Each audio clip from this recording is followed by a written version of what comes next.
ഏതൊരു വിശ്വാസിയുടെയും ഏറ്റവും പരമപ്രധാനമായ ആഗ്രഹം ആഖിബത്ത് നന്നായി മരിക്കലാണ്. അതിന് വേണ്ടതെന്താണ്? നല്ല ഒരു ജീവിതമാണ്. അങ്ങനെ നല്ല ഒരു ജീവിതം നമുക്ക് ലഭിക്കണം. പരിശുദ്ധമായ റബീഉൽ അവ്വൽ നമ്മളിലേക്ക് സമാഗതമായി കൊണ്ടിരിക്കുകയാണ്. വിശ്വാസികൾ കാത്തിരിപ്പിലാണ്, വസന്തത്തെ സ്വീകരിക്കാനുള്ള തയ്യാറെടുപ്പിലാണ്. അതിന് നമുക്ക് വേണ്ടത് നല്ല ഒരു ജീവിതം വേണം. ഹബീബായ തങ്ങളെയാണ് നമ്മൾ സ്വീകരിക്കുന്നത്. ആ തങ്ങളെ നമ്മൾ സ്വീകരിക്കുമ്പോൾ നമ്മുടെ ജീവിതത്തിൽ ഒരു മാറ്റമുണ്ടാകണം. മഹാന്മാര് പറയുകയാണ്, ഒരു വിശ്വാസിയുടെ ജീവിതത്തിൽ ഉണ്ടാകേണ്ട മാറ്റം, ഒരു മനുഷ്യൻ ഒരു സ്വാലിഹായ ഒരു മുത്തഖിയായ മനുഷ്യനാകാൻ ആഗ്രഹിക്കുന്നുവെങ്കിൽ അവനുണ്ടാകേണ്ട ഒന്നാമത്തെ ക്വാളിഫിക്കേഷൻ മഹത്തുക്കൾ പഠിപ്പിക്കുകയാണ്. അയ്യകൂന സാഹിദൻ ഫിദ്ദുനിയാ വറാഗിബൻ ഫിൽ ആഖിറ. ദുനിയാവിന്റെ കാര്യത്തിൽ ത്യാഗ മനോഭാവം ഉണ്ടാകണം. ദുനിയാവിൽ എന്ത് പ്രതിസന്ധികൾ വന്നാലും എന്ത് പ്രയാസങ്ങൾ വന്നാലും ഈ കേവലമായ ദുനിയാവിയായ ജീവിതത്തിൽ എന്തെല്ലാം ബുദ്ധിമുട്ടുകൾ നമ്മെ തരണം ചെയ്താലും അതിനെല്ലാം ത്യാഗം ചെയ്യാനുള്ള ഒരു മനസ്സ് ഒരു വിശ്വാസിക്കുണ്ടാകണം. ഹറാമുകൾ നമ്മളെ സംബന്ധിച്ചിടത്തോളം ഈ കാലഘട്ടത്തിൽ ഒരുപാട് ഹറാമുകൾക്കിടയിലൂടെയാണ് നമ്മുടെ ജീവിതം. എന്നാൽ ഹറാമുകളിൽ നിന്ന് വിട്ടുനിൽക്കാനുള്ള ഒരു ത്യാഗ മനോഭാവം, അതാണ് സാഹിദൻ ഫിദ്ദുനിയാ. അങ്ങനെ നല്ല ഒരു ജീവിതം ഉണ്ടാകണം. വറാഗിബൻ ഫിൽ ആഖിറ. ആഖിറത്തിന്റെ കാര്യത്തിൽ പ്രത്യേകമായ താല്പര്യമുണ്ടാകണം. അല്ലാഹു നമ്മുടെ ആഖിറം വെളിച്ചാക്കി തരട്ടെ. നമ്മുടെ മരിച്ചുപോയവരുടെ എല്ലാവരുടെയും ആഖിറം അല്ലാഹുവേ നീ സന്തോഷിപ്പിക്കണേ.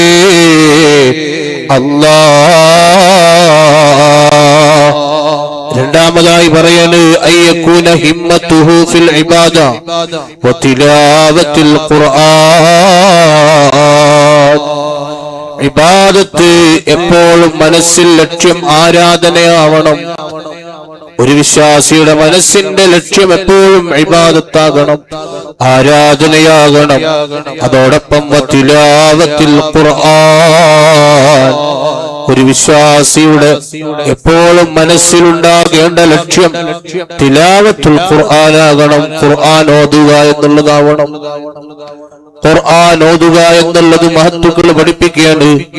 ഒരാൾക്ക് ഹബീബായ മുത്തുനബിയോട് മഹബത്തുണ്ടെങ്കിൽ അവനിൽ ഉണ്ടാകേണ്ട ഏറ്റവും വലിയൊരു ക്വാളിറ്റിയാണ് തിലാവത്തുൽ ഖുർആൻ. ഖുർആൻ ഓതുക എന്നുള്ള ക്വാളിറ്റി. ധാരാളം ഖുർആൻ ഓതാൻ ഞങ്ങൾക്ക് തൗഫീഖ് നൽകണേ അല്ലാഹ്. മഹാന്മാരെ എല്ലാം ജീവിതം ഔലിയാക്കളിൽ ഏറ്റവും ഉന്നതർ സ്വഹാബത്താണ്. ആ സ്വഹാബത്തിന്റെ ജീവിതത്തിൽ ഒരു ദിവസം പോലും ഖുർആനുമായി ബന്ധപ്പെടാതെ കഴിഞ്ഞു പോയിട്ടില്ല. ഒരു ദിവസം പോലും സ്വഹാബത്തിന്റെ ജീവിതത്തിൽ കഴിഞ്ഞു പോയിട്ടില്ല. മഹാന്മാരുടെ ജീവിതത്തിൽ കഴിഞ്ഞു പോയിട്ടില്ല. നമ്മുടെ മദ്ഹബിന്റെ ഇമാമായ ഇമാമുന ശാഫിഈ റളിയല്ലാഹു അൻഹു ചുരുങ്ങിയ കാലയളവാണ് ജീവിച്ചത്. 54 വർഷം.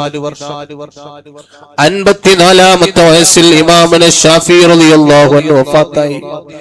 എന്നാൽ ആ 54 വർഷത്തിനിടയ്ക്ക് ഇമാമുന ശാഫിഈ തങ്ങൾ പൂർത്തീകരിച്ചത് 20,000 ഖത്മുകളാണ്.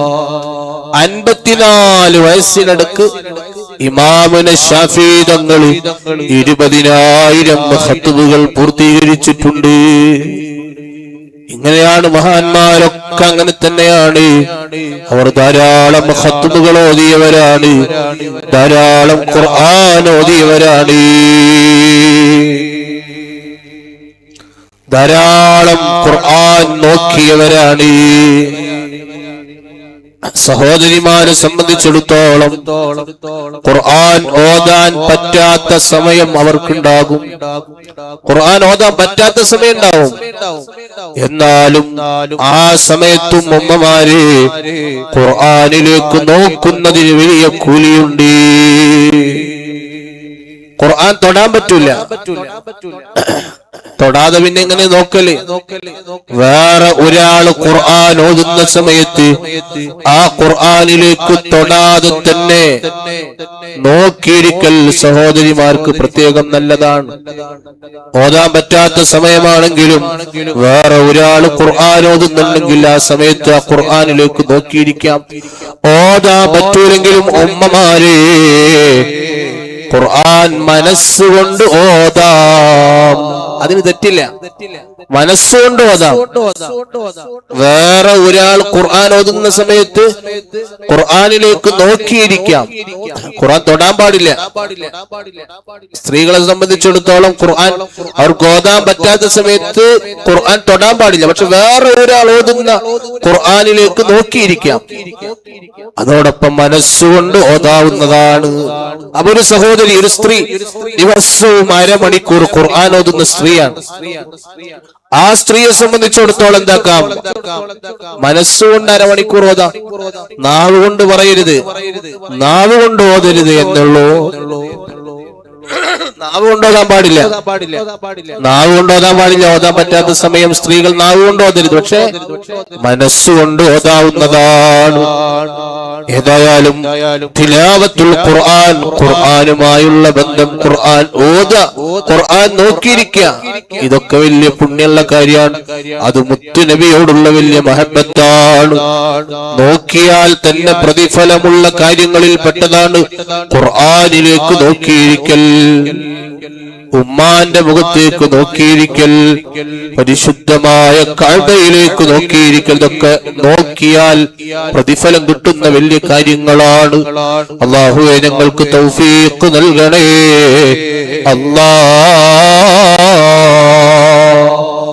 അല്ലാഹു നമുക്ക് തൗഫീഖ് നൽകട്ടെ. അല്ലാഹു തൗഫീഖ് നൽകുമാറാവട്ടെ. അതോടൊപ്പം തന്നെ നമ്മൾ പ്രത്യേകമായി നമ്മുടെ ജീവിതത്തിൽ കൊണ്ടുവരേണ്ട ഏറ്റവും പ്രധാനപ്പെട്ട ഒരു മാറ്റമാണ്, മഹാന്മാര് പറയുന്നു, ആവശ്യമില്ലാത്ത കാര്യങ്ങൾ, ആവശ്യമില്ലാത്തതിൽ സംസാരം കുറക്കുക എന്നുള്ളത് മഹാന്മാര് പ്രത്യേകം എടുത്തു പറഞ്ഞ കാര്യമാണ്. അത് മഹാന്മാര് പ്രത്യേകം എടുത്തു പറഞ്ഞ കാര്യമാണ്. ആവശ്യമില്ലാത്തതിൽ സംസാരം കുറക്കുക. ആവശ്യമില്ലാത്തതിൽ സംസാരം കുറക്കുക എന്നുള്ളത്. സംസാരം വളരെ കുറക്കണം. ആവശ്യമുള്ളിടത്ത് സംസാരിക്കണം, ആവശ്യമില്ലാത്തടത്ത് നമ്മൾ സംസാരം കുറക്കണം. സംസാരം അധികരിക്കുമ്പോൾ തെറ്റ് അധികരിക്കും. മൻ കസുറ കലാമുഹു, ആരുടെ സംസാരമാണോ അധികരിക്കുന്നത്, കസുറ ദുനൂബുഹു, അവന്റെ പാപങ്ങൾ അധികരിക്കുമെന്ന് മുഹമ്മദ് മുസ്തഫ ഉറക്ക സ്വലാത്തല്ലി സ്വല്ലല്ലാഹു അലൈഹി. എന്താ ഞാൻ പറഞ്ഞേ? തങ്ങളെ എന്താ പറഞ്ഞേ? മൻ കസുറ കലാമുഹു കസുറ ദുനൂബുഹു, മൻ കസുറ കലാമുഹു കസുറ ദുനൂബുഹു, ആരുടെ സംസാരമാണോ അധികരിക്കുന്നത് അവരുടെ പാപങ്ങൾ അധികരിക്കുമെന്ന് മുഹമ്മദ് മുസ്തഫ. മൻ കസുറ ദുനൂബുഹു, ആരുടെ പാപങ്ങളാണോ അധികരിക്കുന്നത്, മാത്ത ഖൽബുഹു, അവന്റെ ഹൃദയം മരവിച്ചു പോകുമെന്ന് മുഹമ്മദ് മുസ്തഫ. ഇനി ഹൃദയം മരവിച്ചു എന്ന് പറഞ്ഞാൽ ഹൃദയം ഉറച്ചു പോവാ. ചില ആൾക്കാരെ ഹൃദയം കണ്ടിട്ടില്ല, കല്ല് പോലെ ആയിരിക്കും ഉറച്ച ഹൃദയം. ഒരു ലോലത, ഒരു മയം അവരെ ഹൃദയത്തിനുണ്ടാവില്ല. അങ്ങനെ ഹൃദയം ഉറച്ചുപോയാൽ മൻ മാത്ത ഖൽബുഹു, ആരുടെ ഹൃദയമാണോ ഉറച്ചു പോകുന്നത് അവൻ ദഖല ഫിന്നാർ, നരകത്തിലാണെന്ന് മുഹമ്മദ് മുസ്തഫ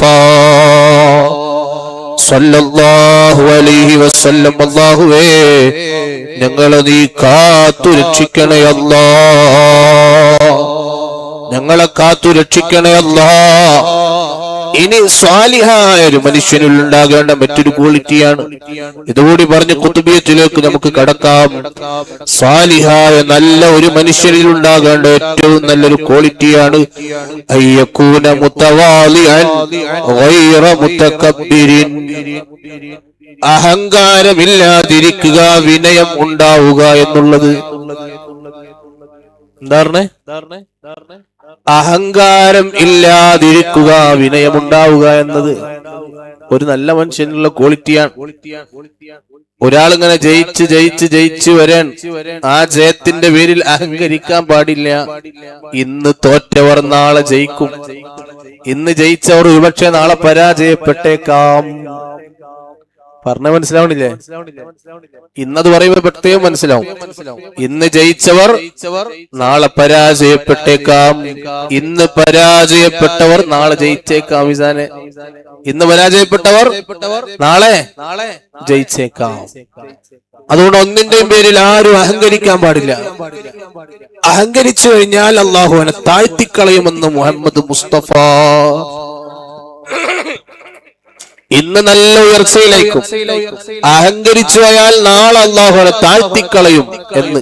ആരാണോ അഹങ്കരിക്കുന്നവർ അവരെ താഴ്ത്തിക്കളയുമെന്ന് മുഹമ്മദ് മുസ്തഫ. ആരാണോ വിനയം കാണിക്കുന്നത് അവനെ അല്ലാഹു അല്ലാഹു അവനെ ഉയർത്തുമെന്ന് മുഹമ്മദ് മുസ്തഫ. അല്ലാഹു ഉയർത്തും. വിനയം കാണിക്കുന്നവർ അല്ലാഹു ഉയർത്തും. വിനയം കാണിച്ചാൽ അല്ലാഹു അവനെ ഉയർത്തുമെന്ന് മുഹമ്മദ് മുസ്തഫ. മഹാന്മാരുടെ ജീവിതത്തിലൊക്കെ വലിയ വിനയായിരുന്നു. മഹാനായ സൽമാനുൽ ഫാരിസി റളിയല്ലാഹു അൻഹു ഒരു നാട് ഭരിച്ചിരുന്ന ഭരണാധികാരിയാണ്. സൽമാനുൽ ഫാരിസി റളിയല്ലാഹു അൻഹു ഒരു നാട് ഭരിച്ചിരുന്ന ഭരണാധികാരിയാണ്. ആ സൽമാനുൽ ഫാരിസി റളിയല്ലാഹു അൻഹു ഒരു ദിവസം ഒരു പ്രായം ചെന്ന സഹോദരൻ, ഒരു പ്രായം ചെന്ന വല്യപ്പ ചുമടേറ്റി വരെയാണ്. ഈ പ്രായം ചെന്ന മനുഷ്യൻക്കറിയില്ല നമ്മളെ നാട്ടിലത്തെ ഭരണാധികാരിയാണ് നിൽക്കുന്നത് എന്ന്. കാര്യം സൽമാൻ ഫാരിസി തങ്ങളാണ് ഭരണാധികാരി. ഈ പ്രായം ചെന്ന മനുഷ്യർക്ക് അറിയൂല. ആ പ്രായം ചെന്ന ആൾ ചുമടേറ്റി ഇങ്ങനെ വരെയാണ്. ആ സമയത്ത് ഈ പ്രായം ചെന്ന മനുഷ്യൻ വലിയ ക്ഷീണം നേരിട്ടപ്പോ അദ്ദേഹം പറഞ്ഞു, ആരോട്? സൽമാനുൽ ഫാരിസി തങ്ങളോട്. ഭരണാധികാരിയാന്ന് അറിയൂല, അറിയാണ്ട് പറഞ്ഞതാണ്, എനിക്ക് ഈ ചുമട് ഏറ്റാൻ കഴിയുന്നില്ല, നിങ്ങളൊന്ന് ഏറ്റുവോ എന്ന് ചോദിച്ചപ്പോ ഒരു മടിയും കൂടാതെ ആ പ്രായം ചെന്ന പാവപ്പെട്ട മനുഷ്യന്റെ തോളിൽ നിന്ന് ആ ചുമട് വാങ്ങിയിട്ട് ഏറ്റി നടക്കുകയാണ് ആര്? സൽമാനുൽ ഫാരിസി റളിയല്ലാഹു അൻഹു. ഇത് കണ്ട യാത്രക്കാരായ ആളുകൾ, നാട്ടിലുള്ള ആളുകൾ അത്ഭുതപ്പെട്ടുപോയി. നമ്മളെ നേതാവല്ലേ, നമ്മളെ ഭരണാധികാരിയല്ലേ ഈ ചുമട് എത്തി ഇങ്ങനെ വരുന്നത്? നാട്ടുകാർ പറഞ്ഞു, ത്വരീഖൂലിൽ അമീർ, നമ്മളെ അമീർ വരുന്നുണ്ട്, വഴിമാറിക്കൊടുക്കി. നമ്മളെ നേതാവാണ്, നമ്മളെ ഭരണാധികാരിയാണ്. എന്തു പറ്റി? ചുമടേറ്റിയിട്ടാണല്ലോ വരുന്നത്. ഇത് ഈ നാട്ടുകാർ ത്വരീഖൂലിൽ അമീർ, നമ്മളെ നേതാവ് വരുന്നുണ്ട്, ഭരണാധികാരി വരുന്നുണ്ട് എന്ന് പറഞ്ഞു കേട്ടപ്പോഴാണ് ഈ പ്രായം ചെന്ന മനുഷ്യർക്ക് മനസ്സിലായത് ഇതാണ് ഭരണാധികാരി. അദ്ദേഹം പറഞ്ഞു, എനിക്ക് തെറ്റുപറ്റിപ്പോയി തങ്ങളെ, എനിക്കറിയില്ലായിരുന്നു നിങ്ങൾ ഭരണാധികാരിയാണ്, നിങ്ങളാണ് നമ്മളെ അമീർ എന്ന് എനിക്കറിയില്ലായിരുന്നു, അറിയാണ്ട് സംഭവിച്ചതാണ്, തന്നോളൂ, ഞാൻ തന്നെ ഏറ്റിക്കോളാം എന്ന് പറഞ്ഞപ്പോ സൽമാനുൽ ഫാരിസി റളിയല്ലാഹു അൻഹു പറഞ്ഞു, എനിക്കത് പ്രശ്നമേ അല്ല, ഇനി അത് തിരിച്ചു തരൂല. നിങ്ങളെ ലക്ഷ്യസ്ഥാനത്തേക്ക് ഇത് എത്തിക്കുക എന്നത് ഞാൻ ഏറ്റെടുത്ത കാര്യമാണ്, അത് ഞാൻ കൃത്യമായി ചെയ്യുമെന്ന് മഹാനായ സൽമാനുൽ ഫാരിസി റളിയല്ലാഹു അൻഹു. ഇങ്ങനെയായിരുന്നു മഹാന്മാരൊക്കെ. അഹങ്കാരമില്ല, എത്ര വലിയ സ്ഥാനം കിട്ടിയാലും അവരഹങ്കരിച്ചവരല്ല. മഹാനായ ഇമാം, നമ്മുടെ മദ്ഹബിന്റെ ഇമാം ആരാണ്? ഇമാമുന ശാഫിഈ റളിയല്ലാഹു അൻഹു. ശാഫിഈ ഇമാമിന്റെ ചരിത്രം ഇങ്ങനെയാണ്. ഒരു ദിവസം ശാഫിഈ ഇമാം ഇങ്ങനെ വാഹനത്തിൽ യാത്ര ചെയ്യാൻ. ആ സമയത്ത് ഒരു ബാർബർ, മുടി വെട്ടുന്ന ആള് ശാഫിഈ ഇമാമിനോട് പറഞ്ഞു, അല്ലയോ മഹാനവറുകളുടെ, അങ്ങയുടെ മുടി ഞാനൊന്ന് വെട്ടിത്തരട്ടെ, താടിയൊക്കെ ഒന്ന് ശരിയാക്കി തരാം. വാഹനത്തിൽ യാത്ര ചെയ്തുകൊണ്ടിരിക്കുമ്പോഴാ പറയണത്. നമ്മളാണെങ്കിൽ എന്താ പറയാ, എന്റെ മുടി വെട്ടണമെങ്കിൽ ഞാൻ അങ്ങോട്ട് വന്നോളാം. നമ്മൾ പറയില്ലേ? പറയില്ലടാ, നിങ്ങൾ പറയില്ല. പക്ഷെ ഷാഫി ഇമാം അയാളെ ബഹുമാനിച്ചു. ഒരു ബാർബറായ ഒരാളെ ഷാഫി ഇമാം ബഹുമാനിച്ചു. എന്നിട്ട് അയാളോട് പറഞ്ഞു, ഒരു പാറപ്പുറത്ത് ഇരുന്നു കൊടുത്തു. വാഹനത്തിൽ നിന്നിറങ്ങി ഒരു പാറപ്പുറത്ത് ഇരുന്നു കൊടുത്തു. എന്നിട്ട് അദ്ദേഹത്തോട് പറഞ്ഞു, എന്റെ മുടി വെട്ടിക്കോളൂ, താടിയൊക്കെ നന്നാക്കിക്കോളൂ എന്ന് പറഞ്ഞു. ആ ബാർബറൊക്കെ നന്നാക്കി കൊടുത്തു. യാസിനെ, ബാർബറൊക്കെ നന്നാക്കി കൊടുത്തു. ബാർബർ ഒക്കെ നന്നാക്കി കൊടുത്തു. നന്നാക്കി കൊടുത്തിട്ട് ഇമാമുന ശാഫിഈ റളിയല്ലാഹു അൻഹു കൂടെയുള്ള ആളോട് ചോദിക്കുകയാണ്, ഇയാൾക്ക് പൈസ കൊടുക്കണല്ലോ ഈ ബാർബറിന്, എത്ര രൂപയാണ് നിങ്ങളെ കയ്യിലുള്ളത്? ആ സമയത്ത് അയാൾ പറഞ്ഞു, എന്റെ കയ്യിൽ 12 ദീനാറുണ്ട്. 12 ദീനാർ. റെഡിക്ക് മുടി താടി റെഡിയാക്കിയാൽ 12 ദീനാറിന്റെ ആവശ്യമില്ല. പക്ഷെ 12 ദീനാറും കൊടുക്കാൻ പറഞ്ഞു. ആര്? ഇമാമുന ശാഫിഈ റളിയല്ലാഹു അൻഹു. പൈസ ഫുള്ള് കൊടുക്കാണ്. എന്നിട്ട് ഷാഫി ഇമാമിന്റെ കൂടെയുള്ള ആള് ചോദിക്കുന്നുണ്ട്, ഈ പൈസ മൊത്തം കൊടുക്കണോ? അത് കൊടുത്തോളൂ, കാരണം എന്നെ ഒരു സുന്നത്ത് ചെയ്യാൻ വേണ്ടി പ്രേരിപ്പിച്ച ആളാണ് അയാള്. താടി നന്നാക്കുക എന്നുള്ളതൊരു സുന്നത്താണ്. ആ സുന്നത്തിന് എന്നെ പ്രേരിപ്പിച്ച ആളാണ് അയാള്. അതുകൊണ്ട് അയാൾക്കുള്ള പൈസ മൊത്തം കൊടുത്തോളൂ എന്ന് നമ്മുടെ മദ്ഹബിന്റെ ഇമാമായ ഇമാമുന ശാഫിഈ റളിയല്ലാഹു അൻഹു. പടച്ചവനെ, ഞങ്ങൾക്ക് ഷാഫി ഇമാമിന്റെ പൊരുത്തം നീ നൽകണേ അല്ലാഹ്. അവിടുത്തെ കാവല് ഞങ്ങൾക്ക് തരണേ അല്ലാഹ്. പടച്ചവനെ, ഞങ്ങളെ മഹാന്മാരായ ശുഹദാക്കളുടെയും സാലിഹീങ്ങളുടെയും മഹാന്മാരുടെയും മദദ് ഞങ്ങളുടെ ജീവിതത്തിൽ നീ നൽകണേ അല്ലാഹ്. അപ്പൊ അൽഹംദുലില്ലാഹ്, നമ്മൾ ഇത്രയും നേരം പറഞ്ഞതിന്റെ എല്ലാം പ്രതിഫലം നമ്മളിൽ നിന്ന് മരിച്ചുപോയവരുടെ ഖബറിലേക്ക് അല്ലാഹു വലിയ വെളിച്ചമായി എത്തിച്ചു കൊടുക്കട്ടെ. നമ്മൾ ഓരോരുത്തരുടെയും വല്യമ്മമാര് കുടുംബങ്ങളിൽ നിന്ന് അയൽവാസികളിൽ നിന്നൊക്കെ പലരും മരിച്ചുപോയിട്ടുണ്ടാവും. അവരുടെ എല്ലാവരുടെയും ഖബർ വെളിച്ചാകാൻ ഈ മഹനീയമായ പള്ളിയിൽ നമ്മൾ ഒരുമിച്ചുകൂടി ഈ മുത്തഅല്ലിമീങ്ങളൊക്കെ സാക്ഷിയാക്കിയുള്ള ഈ മജ്ലിസിന്റെ ബറക്കത്ത് അവരെ ഖബറിലേക്ക് അല്ലാഹ് നീ എത്തിച്ചു കൊടുക്കണേ അല്ലാഹ്. അതുപോലെ തന്നെ ഇന്ന്